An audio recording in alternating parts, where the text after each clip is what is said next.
Good morning. I bring fraternal greetings from the Fire Brigades Union in Greater Manchester.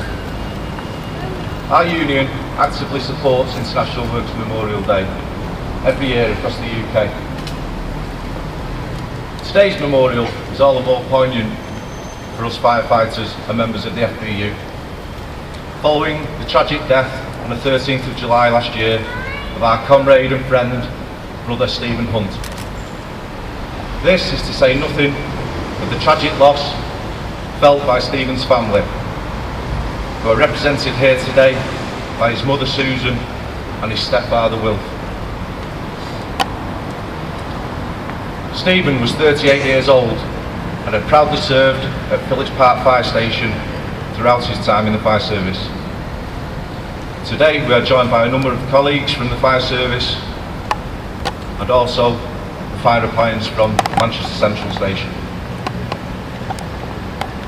The incredibly sad loss of Stephen on the evening of the 13th of July last year at a building not 1 mile from where we stand today sent shockwaves through the fire service community, not only locally or nationally but across the globe. All firefighters recognise when they join the service the inherent risks and dangers associated with it. However, we do not expect to die performing our duties. Training, protective clothing and skilled supervision should be provided to every firefighter, as it should any similar worker who is willing to put themselves into a situation from which most people would turn away.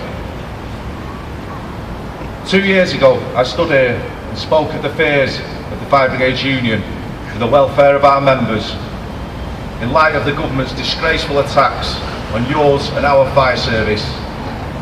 Our worries that these attacks would prevent our employers adequately protecting and providing the essentials which should be rightly afforded every firefighter, not only for their own safety, but also to allow them to maximise the safety of you, the public.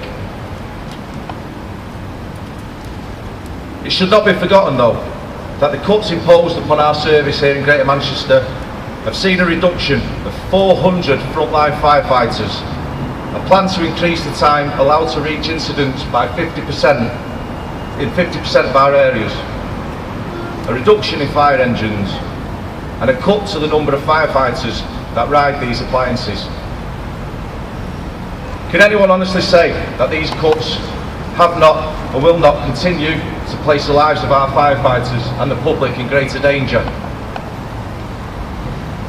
Unfortunately, our chief officers and politicians on the fire authority have shied away from speaking out against these cuts.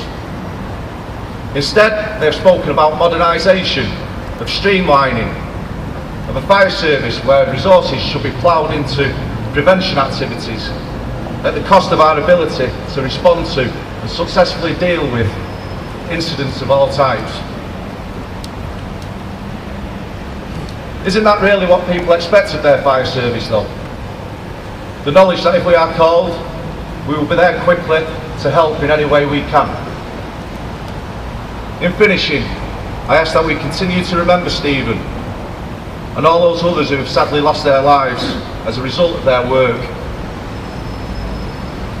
as well as the families who have been left behind. Families who we must support throughout to ensure that answers are found. Answers which will prevent such tragedies reoccurring in the future. Remember the dead, fight for the living. Thank you.